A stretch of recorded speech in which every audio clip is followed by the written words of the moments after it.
Welcome back to The People Business, where we explore the stories, the strategies, and the lessons behind the people who lead with impact. Today's guest is CEO of Leadership Ohio, Kevin Smith. Kevin, thank you for coming on. Thanks, Frank. Good to be here. Yeah, it's good to have you. So let's get into Leadership Ohio. You've done so much in the leadership space already, right? You've worked with University of Akron as an executive director. You've worked with Ohio University, professional speaker, business strategist consultant, right? And now CEO of Leadership Ohio. Where did you get this passion to help people develop their leadership skills and continuous improvement and growth? That's a great question. I don't think I've really ever asked myself that before. It was kind of accidental. Really? Yeah, I was at Ohio University and I was getting a graduate degree. I'm a first generation college kid, very hungry to make a difference. And at the time, leadership institutes and programs were all the rage. Everyone wanted one, and we didn't have one at the university. So I was tapped to build the first one and make it a cross-campus collaboration thing. So I had to basically glue the Army or ROTC together with the College of Business, the College of Communications. So it was a really interdisciplinary group, and it grew up into this 4,000 student a year program. I started teaching executive education in the College of Business there. And then Akron got a $1 million gift from the Smucker Company to start a leadership institute, and they pulled me away from there. And it just kind of happened that way. But the first premise of it was, when I got the option to do a leadership institute, my first thought was, this is not a good idea. I mean, can you really train people to be better leaders? Or are we just going to take the most selective people that are already privileged and make them more leaders?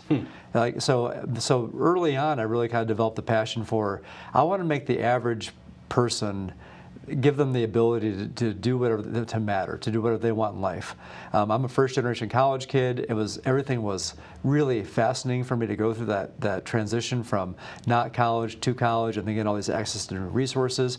What would the world look like if we empowered just anyone to say, you don't have to lead like Frank, but you do get to lead your way and equip them. So that's been a really rewarding career, and no matter how much I really wanted to be in it or try to get away from it, it seems to have been the calling. And as Leadership Ohio became an opportunity, it was something else I thought, wow, what a great opportunity to do this at a statewide level. That is really an amazing story to think about. There you are at Ohio University, right? And you all of a sudden, it's like, we need a leadership program, and you are the one who goes, though, and aligns and brings people together to create this. What was that experience like? Well, I didn't know where to start, so right. It was like one of those, sometimes it's accidentally being incompetent. I mean, I was a younger professional, and I was tapped because I think a little more of my entrepreneurial, I was just going to bulldoze stuff and just make things happen. So they needed someone to do something that no one else was willing to do and didn't have a lot to lose. So I thank the leaders that gave me the opportunity to do that. Two, I think I just started asking myself, if I started this for everyone that looks like a leader, it's going to be a very small program because you have student organization leaders. You can only have so many presidents, so many CEOs. But what's this look like to empower the average person to be an above average leader? And so I started thinking about who are the people who can learn from the most, and the Women's Center, the Army ROTC, the Air Force ROTC. It became a wild career where they would send me to Fort Knox and to Fort Lewis Joint Base McChord. I had my own Army uniform. Really? Right now I'm actually working on a partnership with the Air Force for Leadership Ohio. So I really got to see a cross-culture there, a different culture, and that taught me about the importance of cross-cultural leadership, where it was so important for me to walk into a culture that was different from mine, whether it was an international culture or one here on our own soil that had its own vocabulary, its own way of doing things. And the more I did these things, the more enriched my own life got. So it was kind of like my own journey of becoming like a fairly incompetent, had to learn a lot person, and I used my own journey to start a leadership institute as the formative process of starting it for other people that were like me. Kind of lost, didn't really know what it was, didn't have the desire, didn't want to go through like another like MBTI training, and just wanted to learn through real experience and get something that the average person wasn't getting. Who was maybe a mentor or Yeah. or someone early on who really shaped you, and how did they shape you? I've had a lot of, I've been really lucky. Wow. Early on, so at Ohio State, so I was an undergrad there. The marching band was kind of like my way to get into like college. I saw it, I got to go there. So it really started there for me. I saw a lot of really good leaders, because in Ohio State marching band, you kind of have to, you can't be an individual. There's no such thing. That makes sense, Yeah. right? Because it's such a precision, uniform, Yeah. band of brothers, a team, right? Yeah, it really much was ingrained in you that you are, I mean, every note you play, every step you take, every tryout you have, like you are a part of a unit that is putting on something that is carrying a 138-year-old tradition. Mm-hmm. So there's a lot of responsibility. At 18 years old, it kind of gets ingrained on you. So a lot of mentors came from that time. I think some of the people that really inspire me along the way have been people that have a lot of resources and a lot of options, but limit their choices on their own, and then decide that this is really what I want in my life, and it doesn't have anything to do with tangible things. They realize I could have anything, but I really decided that this is what I value, this is what I care about. And there's a number of leaders in my life that have given me that. I mean, I think naming one would be a disservice to any of them, but they really taught me that the more that they've been given, the more that's been required of them. And it's one thing to say that, but to be around people that actually do that has been the most inspiring to me. In fact, one was actually Jim Trussell. So when I was at Ohio State, he became the coach. And when I went to Akron, he was a vice president. And when we moved on, I still was able to keep in touch. And one time I was in a moment with him. I said, I moved here to Akron area, Cleveland, Ohio, and the weather is not as nice as the other areas of Ohio I've lived. And I've noticed that you have unlimited options in this point in your life. How do you keep choosing Northeast Ohio? Well, Northeast Ohio, it was Akron, then Youngstown State, and then Berea. He's like, well, you know, Kevin, I decided a long time ago that paradise is wherever I am. And the simplicity of that choice, Frank, was really kind of like the thing that really drives me is like, I don't need to have a lot of choices. I need to make one. And realize that wherever I go, whatever I do, whatever experience I have, it will be as good as I decided to be. And I think there's a leadership lesson in that. I think the desire to lead is probably the most important and understated at the same time leadership quality. It doesn't matter who you are, what you do, what job you have, what resources you have. It's whether or not you have the desire to be more, do more, become more, the whole John Quincy Adams thing. It's your desire to do that. If you don't have the desire, we can't do much for you. But if you have any desire at all, we can do a lot. Mm-hmm. How do you get people to find desire? Because that's a tough one, right? Yeah. It's like, because everyone's in the line of I want to win, but that line of doing what it takes to win is very short, right? Yeah. How do you bring desire or help people find it? It's always something I've been wondering and trying to do the same thing, right? Sure. That's another great question. You're good at asking questions that no one's ever asked before. That's how do you create this? So I think the first thing as I'm reacting to that is you start with the fact that someone else's desire doesn't have to be your desire. That's all. That's because like we're groomed from the get-go to like just follow everyone else. Yeah. Right? Yeah. What I want doesn't have to be what you want, and that is perfectly okay. I mean, there might be something that I'm doing that might be something that you want, and then you should maybe emulate that. I can maybe give you some advice, but it begins with the fact that you want that too. Mm-hmm. If I want to become like a football coach at an NCAA Tier 1 level, there's a few people I could call. I don't have that desire. So that's not my leader from that perspective. Leader from someone that's made lots of money and resources and has unlimited options, and I actually want to pare down my choices. That's where my desire is. It's like parenting, right? Like your adversity as a parent, as a kid that grew up, doesn't have to be your children's adversity. We spend a lot of our time, making sure our kids don't have to worry about what we worried about. At the same time, it becomes frustrating for us as parents that they don't appreciate what we appreciate. Very true. Same thing with leading. Like you're going to get a group of 35 to 40 highly tuned professionals coming into like Leadership Ohio. And what they want out of this program is, I can control some things, like what the end state will be, but I'm not going to try to control what makes people matter. And so I think the first thing as a leader is like, you got to figure out what makes people matter. And what makes you matter is different from what makes me matter. But my job as a leader in a certain context is, I don't care what makes me matter. I need to find out what makes you matter, and I need to give you more of that thing. And that's the thing. What makes me matter is going to be different than what makes you matter, right? And it's understanding the other person's definition of what that really looks like, right? In the real world, in the day today. And I love that. No one's asked you that, but it was a great answer, right? You came.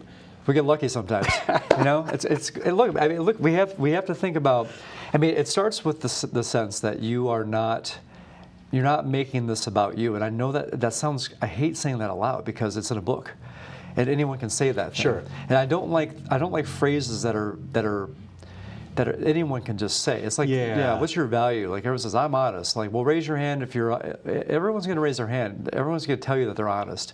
But knowing that we're all dishonest at some times, and like, how can we help people be more truthful and vulnerable with each other is really a better quality than just giving some sort of thing that anyone can say. I like rarity. So finding people that are kind, not just saying they're kind. True kindness is rare, so it's more valuable.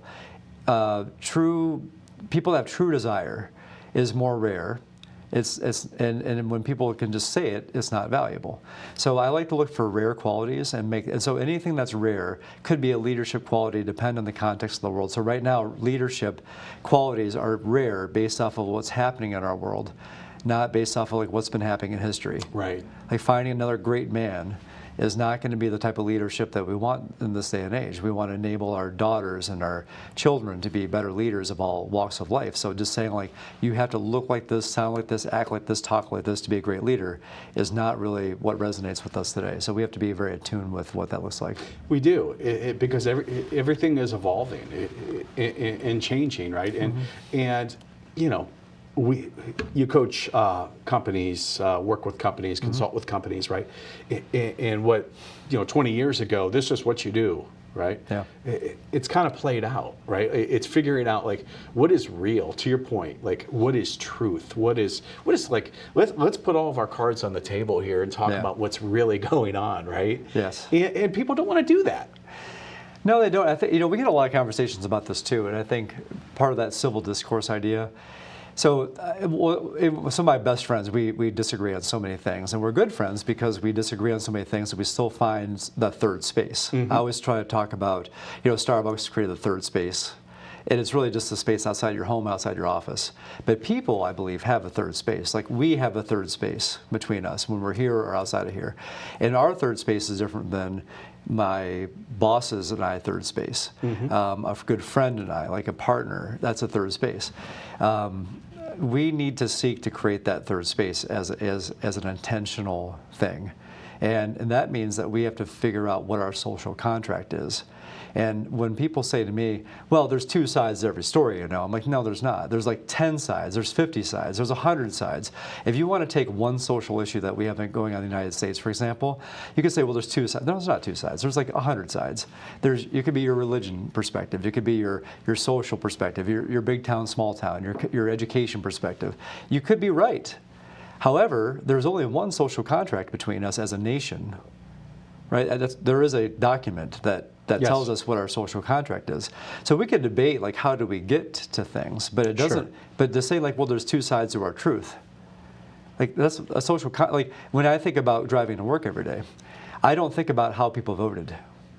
I think about our social contract. Get home, get to work safe, get home safe. We're actually a team at this point. Use your turn signal. And I know it sounds kind of silly, but we operate going to the grocery store that way. We get out of each other's way. We don't harm people. We drive through school zones at the correct speed. It shouldn't be because the law says so. It should be because our social contract is to do kids no harm. So when you really break down what a social contract is, we all have a pretty good common set of those things. And when we go back to that as a core principle, like when we think about we're arguing about something, like what are we really arguing about? We don't actually disagree on our social contract. We disagree on maybe some things around that. And so we have to find that commonality. And if you don't know how to do that, then it becomes someone else's job. Social contract, I love that. I've never heard anyone speak to that before. I look at that as, and correct me if I'm wrong, but those are values, right? Those are the way we do things, do the right thing at the right time to produce the right result, right? That would be our social contract. Does it seem like in society today that has kind of faded in terms of now there's gray area? I mean, I think it's a different conversation. I think the leadership issue is to understand that the answer is yes, right? And so, like, how you want to go about that should be allowably different than how I go about that. But people that are consensus builders and coalition builders and collaborators and cross-sector folks that really know how to slice through, like, this is how I feel about that, but I'm not here for me. I'm here to serve. Like, we have to get our ship to shore. Right. I think values are inherent in that. I think when we have a common set of those, it helps. I think there's a certain set of rules that dictate that we call them laws, right? And when people start doing things that skirt around the laws because they have more money and they can delay how long they are litigious, that actually changes the structure on how we get to the rules, right? Right. So fairness and trust are at the heart of a great civilization, right, and society. We all want that. I mean, most of the average person desires that.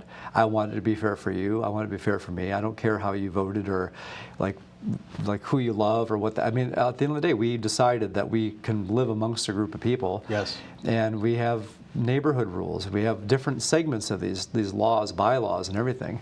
I think at the end of the day, like, we don't have to agree on what those things are for me and as an individual, but we should seek how we can, like, collaborate those. And I think at the end of the day, it comes down to, it's not. I don't think there's anything torn as much as we believe there are. I think once you turn off 24 hours news, because there's only so much news that you can get in a single day. Right. And if you hear the same thing over and over again, no matter what you believe, it's just going to make you feel like you're going crazy. And so I've learned to kind of turn off social media. I've turned off most of the news cycle. I still get my information, but I'm really thoughtful about how I get it. You know, I realize that the world is not, it's got problems, and those problems are always going to be problems. But I think my ability to do something about it changes, and that's what I think we need to do, Frank. What I think about beautiful about Leadership Ohio is it's nonpartisan. You know, yes. And as much as I want certain things to be personally like my way, it's not about what I want. It's about how can we have those conversations, and how can we turn the conversation from someone should do something about that to right. I can do something about that. So we should be developing leaders as an organization that are enabled, are fulfilled. They can go back to the local communities, rural or urban, and small or large, and feel like they are the change agent within their community to create other change agents that turn that someone should do something about that into I can do something about that. It increases depth of volunteerism, increases voter engagement from the idea that I'm not going to just vote for my national president, but understand who my school board members are. Right. I mean, that's the most impact to me. Well, yeah, because it touches you directly. Yeah. Right? Like in the day-to-day. Yeah, we've gotten distant from that idea. We've gotten distant from, so we can go, we don't need to talk about the actual issues. We could talk about the general fabric of how I feel like I trust my institutions enough. And we see people that do this. We see people that own. You know, like I just talked to one alumnus the other day, alumna that owned 8 beauty salons, and that was her career. But she became a mayor of a pretty significant city. I said, what was the difference? She said, I just realized that, you know, I'm writing so many emails to the mayor. I could do something about this myself. It became less about you should do this and more about the fact that I can do something about this. I love that. And they changed their own narrative. Yeah. So desire, like we need to help people create a better narrative for themselves and give them the tools to do that. If the only tool you have is a hammer, then every problem has to be a nail. We don't need to tell people how to think. Right. We need to give people more tools so when they see issues that aren't nails, they have the ability to address those issues. So you're empowering people through Leadership Ohio and exposing them to more tools to go back into their respective communities, and then and create followers, right? And to grow. Doing the right thing at the right time to get the right result. Right. Coalition building. Yes. Collaboration. Cross-sector. We have people from private equity, healthcare, nonprofits, state, city, county government. We have mayors in our program. We have foundation executives. We have people that we save a seat for that are, our average age is 47 and a half. Is it? It is. And so, I got to change the website yet, my newness, but it says 18 and older to apply. But our average age is 47 and a half. We have 34 years and over 800 alumni. And in that, they're all over the state of Ohio. We have former brigadier generals that are, we have sitting state Congress and senators in our program as alumni. And none of this means that we're a networking organization. We happen to have a good networking capacity. We're not a political training ground. We happen to have done very well to produce people that said, I wanted to do more for my community, and they learned that they could become better civic servants. Whether they run for office is not the mandate, but they learn that I can take action on my own, so they tend to go that route. So we like to think that, who are we as a DNA? We are an organization that develops and enables leaders to create more civic capacity. And when you create more civic capacity, you create better coalitions, you can cut through the conversations and say, I don't really care how you voted, I care about who we are as a community. What's our social contract? How do we get there together? I have the tools to do that. Right. Well, it takes me to, you said civic capacity. What are some of the hallmarks of an unhealthy civic capacity? Yeah, I mean, there's actually some studies that are doing this. There's a national conference on civic health that just helped us through the First Energy Foundation produce a civic health report for the state of Ohio. And the report tells us two things. Ohio has top 5 potential of all the states. We do. Our neighborliness, our willingness, desire, right? We have all these things about us as Ohioans, our Midwest values, our care for children, our fact that we do, for better or for worse, have a society that values going to work, but also going and doing things outside of work with friends. And we carve out time for baseball practice and for whatever that league that our people are part of. It frustrates higher level corporate sectors sometimes, because they wish that people worked harder like they do in New York City. But we're not New York City, and I think there's something about that we should celebrate. I'm okay with this, and if people want to go do that thing, there's a job for that. But as a society, we tend to value our safe neighborhoods, our walkable communities, our whatever that might be.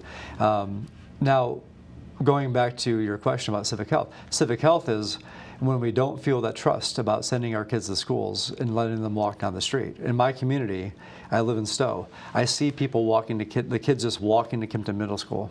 I don't see the parents having to deliver their kids to that school. There is a social contract there. There's a lot of stuff happening that keeps people safe. Whether it's a false impression or I don't know, but it's something that I want more of. That's what I do know. And when you have civic health, you have those communities. You have high voter turnout, and I know it sounds trite, but high voter turnout with local elections. I know my judges.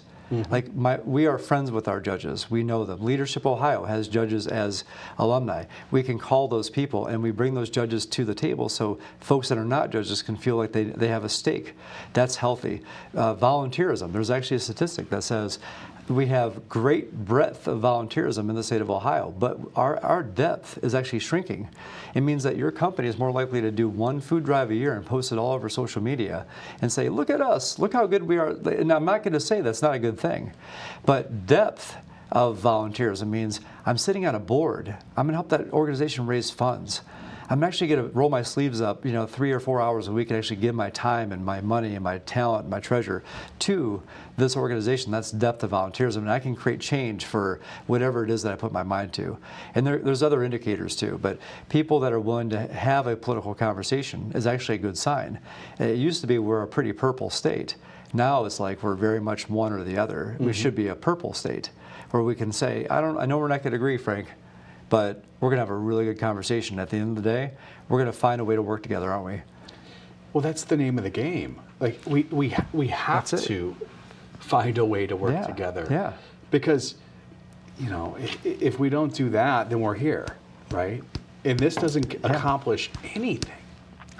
It doesn't at all. You know, I think the difference between why I'm interested in what we're doing, and you're an alumnus, right? And there's things that we have the capacity to do. What I'm on the surface level, I hear a lot of, yeah, but it'll never happen, yeah, or like, yeah, there's a lot of this friction between us. We just can't have the conversation anymore. On the other side of it, I see something really interesting happening. I see a lot of desire happening. People are tired of not being able to talk and not having the safe communities that we used to be able to have, about avoiding conversations. And I think it comes down to simple things. Tools. Yes. Like, if the only problem I have is a hammer, I've said, every problem has to be a nail. We essentially, any good leadership program doesn't have to be about anointing you the mayor or making you a political figure or making the president or the principal.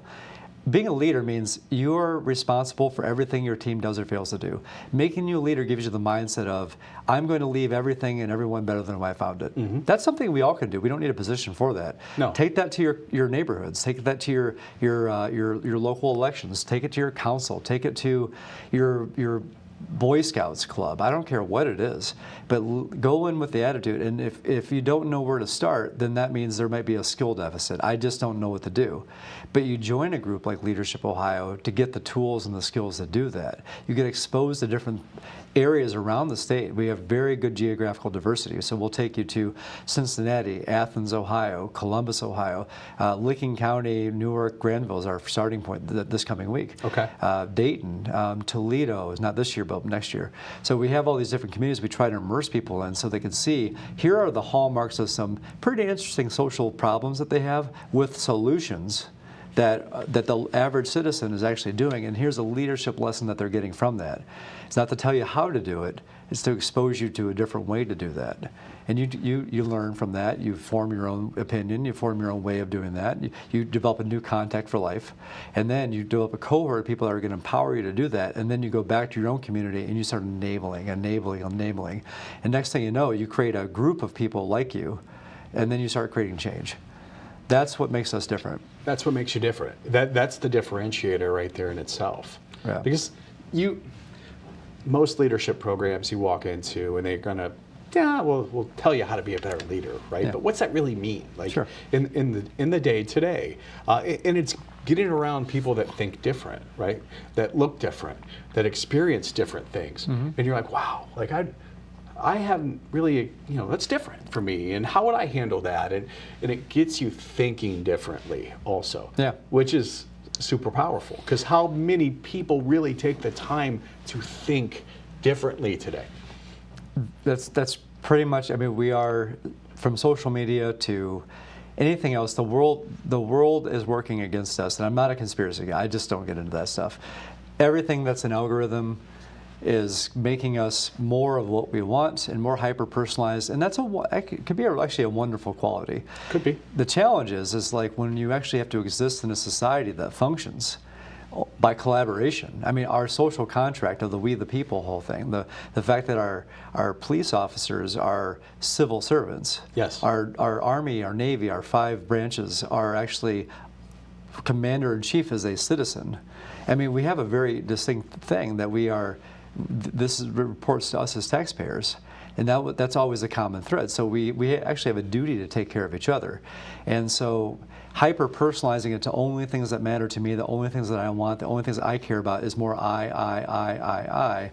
When the whole Declaration of Independence starts with we, and Right. and again, I think it's fine to be an I, and I think it's also the question any servant leader should be asking themselves is, who is I in relationship to we? How do I make we better? And that's really it. And it doesn't mean like I have to impose all my stuff on you. It doesn't mean I have to change myself either. I don't have to change what I care about to make you a better person.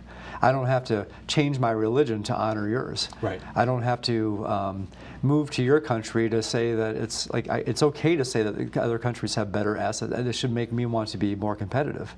And I think that we just have to realize that the DNA for us is here, We need more people to feel empowered to step up and do that, and we have to do that at the most local level. And the big cities matter, but our rural communities, our small towns, of which I'm from, a 15,000 person town, I can't change my stripes.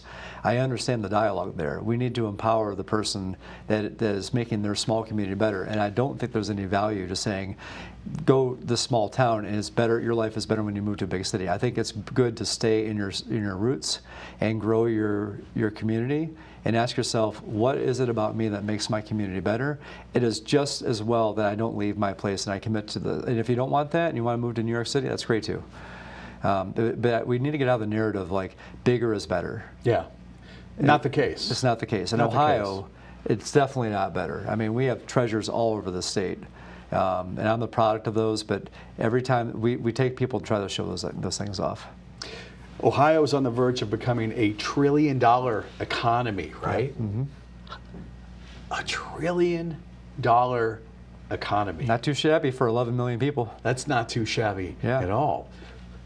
What do we have to do, though, to support that structurally with leadership? Yeah, look, I mean, so economy is all about the numbers, the finances, getting jobs here. I mean, that's a whole different line of work, and quantitatively, we're heading in a really perceivably good direction economically speaking. That those numbers don't come from me. Those are dedicated numbers that come from our state, our labor statistics data, National Conference of Civic Health. Economic durability is different, right? We can bring in all the jobs that we want, we can bring in all the industries we want, but you need economic durability, and that comes from your citizens. That comes from people that are equipped, able, willing, desiring to do the work, and actually said that if I do this work, it's going to make my community better. They're going to hold everyone accountable, right? So those look like a lot of the civic health things that we talked about. It looks like institutional trust. If I vote to bring this thing into my community, it's going to actually help my community. I'm not just selling off that big parcel of land for a data center. Right. Right? If you're going to expand the I-270 corridor in Columbus, Ohio, it's going to expand the outward community, which that's something that economically speaking could happen. Then how is it going to impact the communities around that? And how do the people in those communities around that, have a stake in that game? If it's one thing to just let it happen, another thing to vote for it, make it happen. It's another thing to vote for it because you're informed and you're part of the process of making it happen. Trust is a key mechanism there. You get rid of trust and institutional collaboration and trust in your sectors, then you lose that economic durability. These things just don't last. And the evidence of that is countries that can boost their economy but don't make it last over time. They have a very short timeline for that. So it really does matter. We're actually on I think we're on a watershed moment in our world and our state. The good news, I will keep saying this, is I really do. We actually quantitatively see all the factors there that say we want more, we want better, we know who we are. This is not like us. It doesn't matter how you vote. We never had that conversation before. It really matters. What do you want for your neighbors? Well, it matters, and back to trust, right? This is to your point, a watershed moment where we don't have a lot of trust as a society today, right? In leadership, Ohio is really looking to change that with bringing people in and to help to upskill them to a point where they have the ability to go out there, do the right things, earn the trust of the community, be fair, right? Everything that we've talked about today, and then create more ambassadors for the program, and to just and spread like a virus in a good way, right? Absolutely. Look, we're like all those state and county, the city and county leadership programs on one level. So. Absolutely great networking opportunities. You're with people that are different from you, that they're also in the decision-making capacity. They're typically cross-sector, so you're going to get a great network from that. So yes, you do get that thing. It's not the reason we do it, but it's a definitely a hallmark of our program. You're going to get we call it the adult field trip idea. You're going to go see things. Now at Leadership Akron, Leadership Columbus, they're amazing programs. I mean, they're renowned. They do this for years. They take you around city-based things that show you off, or the county-based things. Leadership Ohio just brings people from all over the state together, and then we take them to other places in the state, and we try to show them the surprising things that like, wow, that really that make you leave and say, wow, I didn't know that you could do it that way. And but we do try to do things different from those other programs in that I do try to connect. If I'm going to take you to a societal opportunity, like it might be something that your city's working on. It's not perfect and it's got a long way to go. But you do have an organization or some group working on this issue. Like Akron's got Summit Lake and the Well CDC, and I can name these things for Athens, Ohio's got an amazing opportunity with like Good Works and so on with homelessness. And you could take people's organizations and say, I've never thought about how you could do it like that before. The Akron Canton Regional Food Bank is a juggernaut of an opportunity that thinks about solving hunger, not just having food drives.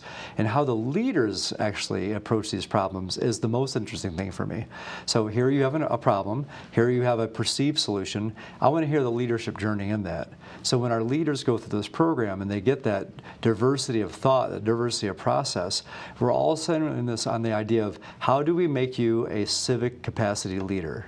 So you go back to your local community, no matter how big it is, how small or large it is, and you now have heard from all these different leaders. You have a cross-sector network, true. You're around more people of influence, true. You have you've met all these geographically diverse, wonderful opportunities, true. But what does that mean to you? Right. It means you're enabled.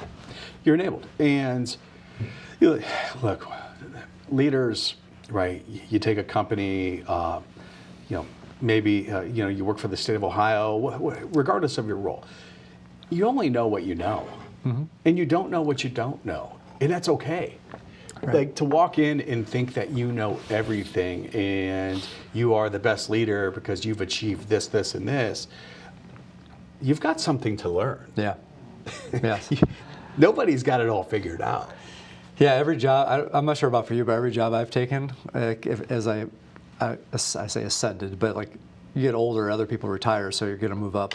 But every job I've gotten where I've had a little more authority, a little more power per se, bigger budgets, every time I've walked in about 3 days into it, I'm like, this is it? These jobs aren't taken because there's a lot of people, there's more people that don't want them as do want them. And so the idea of like moving up in leadership is not this different thing than being a leader. And so I think we really need to dissect the idea that a leader and being in a leadership position are two wildly different things. Completely. We've had very terrible leaders be in leadership positions, and we've had extraordinary leaders not be in leadership positions at all. My mother being one of them. One of the greatest leaders. I mean, I think mother is a great leadership title, but absolutely. Right. Yeah, but we don't think of a leadership role. We should. We should. Well, you're leading, your family. I mean, you're leading a lot of things involved there. Absolutely, yeah. So those qualities are, I think, what we inherently want to move to. So I think, enabling people to enable other people is really the domino effect of when you try to create civic capacity, you try to create a community's own ability to make great decisions for itself, that they can have the conversations, that can go back to a social contract, whatever it might be, and say, this is who we are.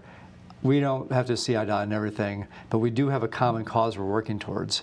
And I think that helps us eliminate all the noise. Right. And we need to have people that, Leadership Ohio produces people that have the skills to create that capacity at home.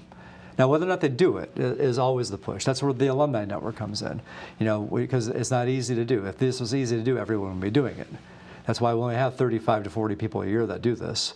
But we also need to think about as an organization, I'm new to it, right, is how are we doing more than this one thing? Like we create this capacity engine here, but then we have to have ways that we can make a broader impact in the state. Because if we truly are producing people that are enabled to create action, then we have to be able to deliver that action downstream. To me, it's not just enough to have this one program and a set of forums. It's wonderful things.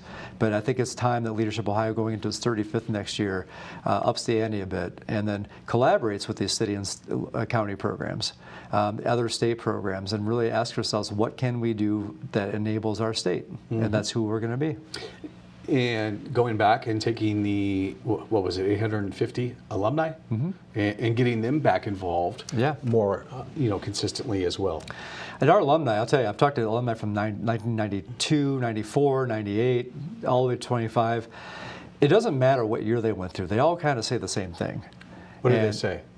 The bonds that were formed, the the geographical richness of our state, the diversity of viewpoints that we have, are actually this beautiful, like, fabric of who we are. Some people call it the quilt. However you want to call it. They all say the same thing, that I learned so much by being immersed with different people. They all say the networking stuff. I get that. They also say they felt empowered to make change, and many of them went off and did that. I mean, Yes. many of them became, I hate to say this, but been a mayor, or they ran for some sort of office. And I don't see that as the end result of what we do, but I do see that if you find that you can go back home and run for council or be on the school board, why not? I mean, I don't think you have to be a political figure to do that. You maybe show up to the council meeting, or you speak Right. or you ask the person that was the mayor, what's the best way to engage with my mayor? It's a different world when you have those resources, and it makes you feel like you have more, like you matter more. Well, I think, and to your point, it's taking what you have learned and experienced, and then going out and utilizing it to make it further impact, right? Yeah. In your community, in your world, in your state, whatever that looks like, in your business, whether it's the school board or just making your company better, right? Yeah. But it's making the lives of people better, and if you do that, there's a compound effect to that, right? Right. It continues. Good comes from good, and that's the name of the game. It's contagious. It really is. And there's a groundswell of that movement, and that's why it's important to have those 800 alumni more and more together, because it is a little bit emblematic of what we do create. And when people can see what you're producing and see different examples of that, it actually does inspire them to take action on their own. And if you just talk about it and say, well, this is the things we'd like you to do, but we don't have examples of that, you don't really have a good product. Right. So we don't need to be from our group, because there's certainly groups around the state doing things that are kind of like this, not as intentionally, but they're still producing really great results. We just happen to be a program that does this for this types of people that want to go back and do this thing. But if you could, we'd like to be the springboard for you to get engaged with other things as well and open up your world. You might be 47 and a half years old, like our average age, and feel like you're stuck because you have achieved all this corporate success or maybe nonprofit success, but you really haven't felt like you've made a difference. And that Right. purpose-driven piece, and so we can put you in that place where you have the access to the knowledge, the skills, and the attitudes. It's funny you say that. I've spoken to a handful of folks recently that have that's the mindset. I've achieved more than I ever thought I could in my entire life. I've earned more money than I ever could, but I'm still not found purpose yet in a way that's fulfilling for me. Right. So Leadership Ohio is a great opportunity to find some purpose, right? Yeah. So you're an alum, so what was your experience? My experience was that it allowed me to be around and experience people that were much different than me. They looked different than me. They I was this way, they were this way, but and typically if I had a choice, I wouldn't be interacting, working with those people on a daily basis because they were so different, and that's human nature, right? But it challenged me to see the world from their viewpoint and put myself in their shoes and understand, oh, that's why you would do what you would do, and take a step back and go, that makes sense. Yeah. And as a result, I grew, right? That's growth. Being able to look at something and take the other person's perspective and not just focus on what I think it should be, but be like, you know what, I like that. That's better than my idea. Let's go with that instead. Yeah. And not being so egotistical that, my way is the only way. It's easy. It's easy to get there. It is. Being a first generation college kid, and I went on to get lots, probably too many things. But I worked at university; it was a little easier, I think. To walk down the hallway, get a degree. But the further I became in that world, the more I realized how easy it is to alienate people that took another path. And so I'm very much, I spent a career in higher ed, but I'm very much anti the idea that this is bad if you don't do this thing. I think higher ed went way too off the rails on the idea like, if you don't do this, then there's no success out there for you. Right. Now, on the other hand, I don't think that the university should be like, employment mills either, where the only purpose is to go get a job. That's kind of like anti how it was founded. The reason why we had higher ed in the first place in the United States was the most unique in the world. And it's evidenced by University of Virginia, which had a library at the center of campus instead of a church for the first time. It was, if this was to be a country run by the people, for the people, then the average citizen has to be able to run this country. And that was the point of American higher ed. That's why we had land grants. I mean, Ohio State, Michigan State, these land grants were there to teach people that were in the farming community to get the best access to the highest end research and make it accessible so you can go be better versions of you, right? And so if you get down to the core of what things were, ought to be, should have been in principle, and we have all these commonalities. If we really drill down and ask ourselves, why are we doing this thing? Why do we have civic government? Why do we have our police force the way it is? Why do we want community oversight for some of these things? Is it to hamper the work, or is it because this is what we were trying to do? There's fine lines everywhere, but our ability to talk about what matters to us and get to the common denominator, like I talk about going to work. The common denominator is going to work, getting home, being safe, supporting your family. Most people, whether they have kids or not, want the same things. And we are willing to work together to get there. I think there's a lot of hope here. I think there's a lot of possibility. I think we have to remind ourselves that desire actually begins with believing that there might be possibility in the first place. I love that. That's desire. Yeah. Believing that there's possibility in the first place, right? Yeah. Yes. I love it. Take that away from people, and you get disenfranchisement, you get marginality.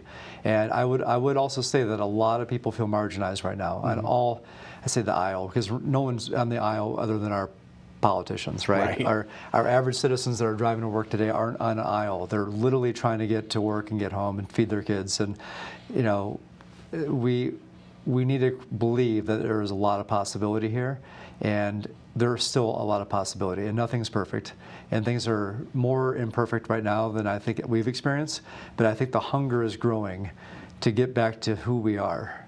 And I'm seeing it, I'm hearing it, but the question is how, and leadership truly is the answer. If leadership's not the answer, please, someone tell me what it is. But we need more people that are going to play a little less safe, and a little more willing to quote a great friend of mine and former boss, like, run into the fire. You know, you have to be willing to run into the fire. We have so many people that are standing on the fringe of the fire, are running away from it. We need to run into it. And you have to. Yeah. It's the only way things will change, because we have to get the right people in the right positions to cultivate change, right? Because if we don't, it's just going to be more of the same old. Absolutely. You know, if anyone were to watch this, and I don't be watching this, but like if they were to ask me what should I do, and like this is not a commercial for Leadership Ohio. Leadership Ohio is one highly curated avenue for this.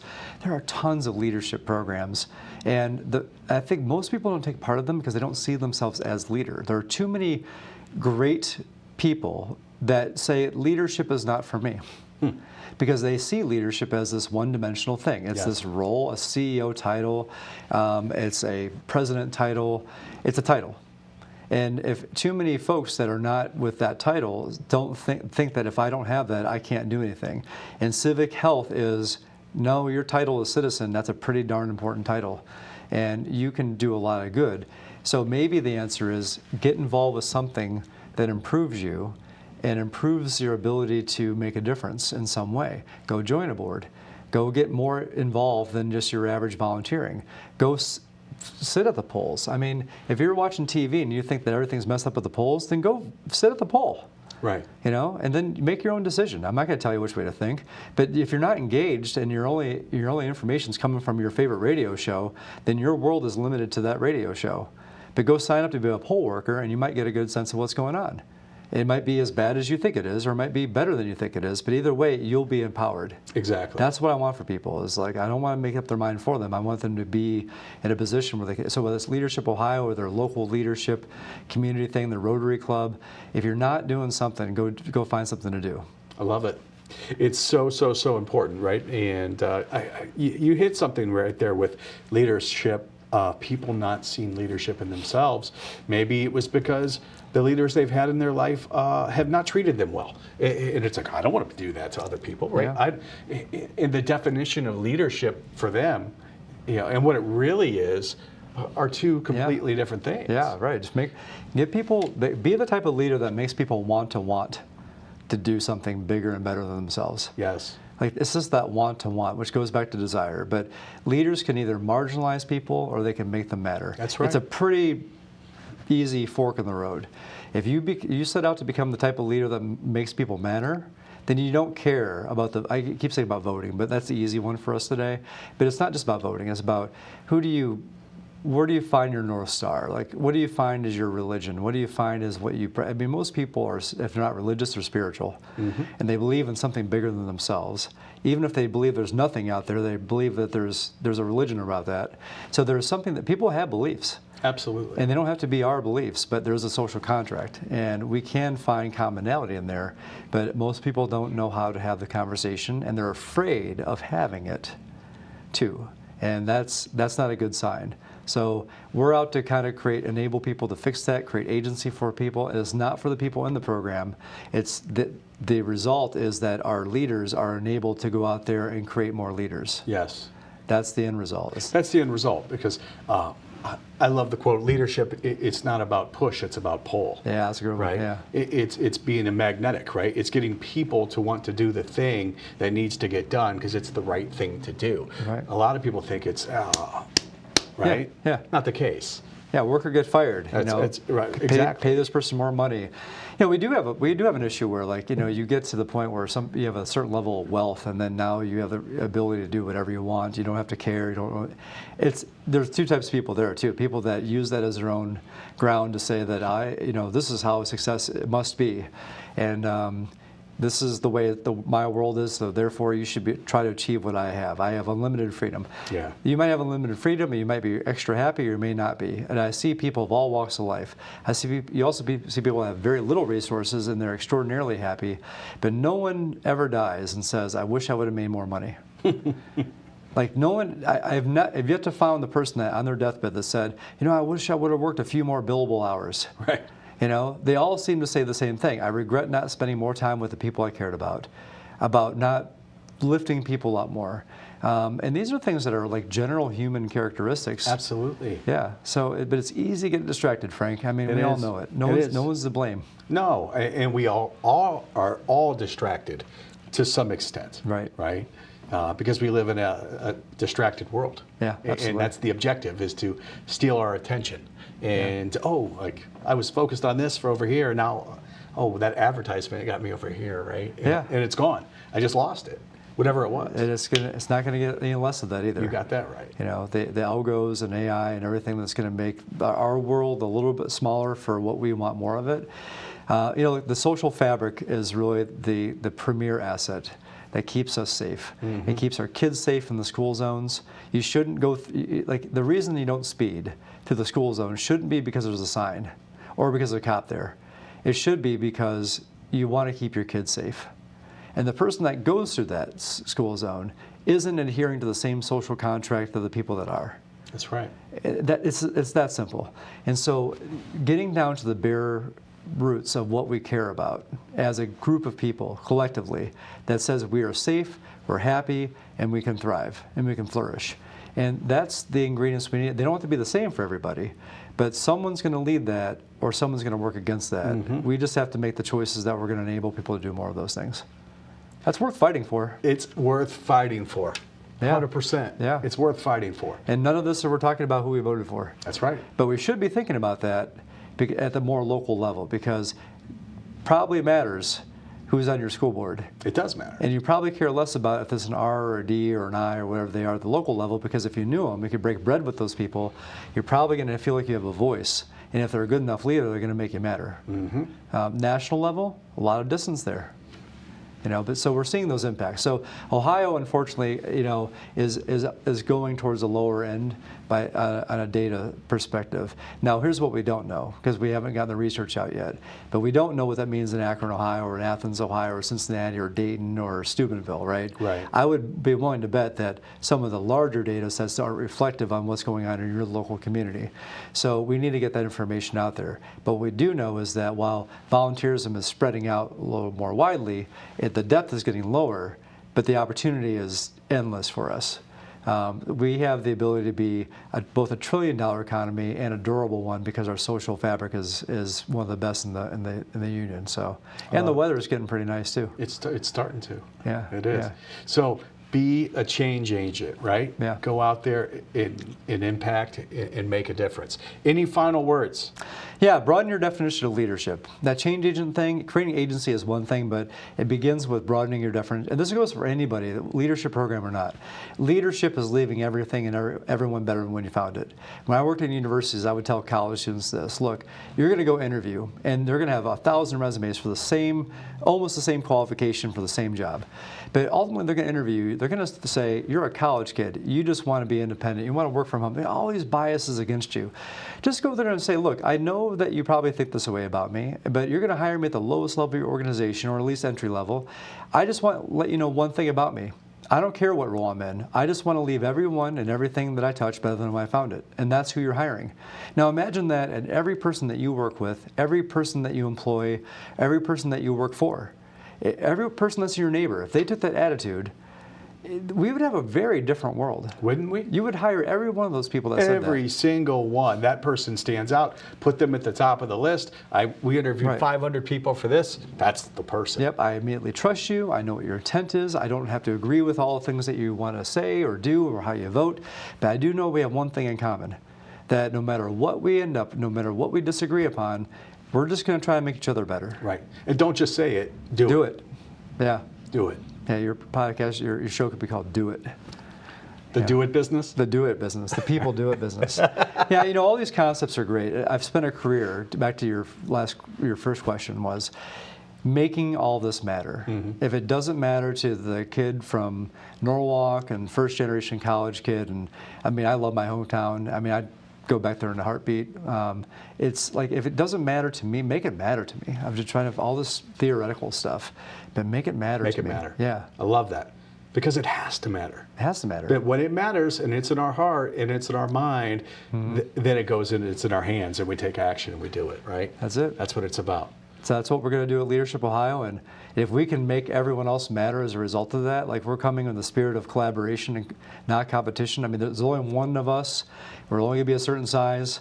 And I talked to Leadership Toledo the other day. Great program, remarkable program. Been around for like 54 years, I think.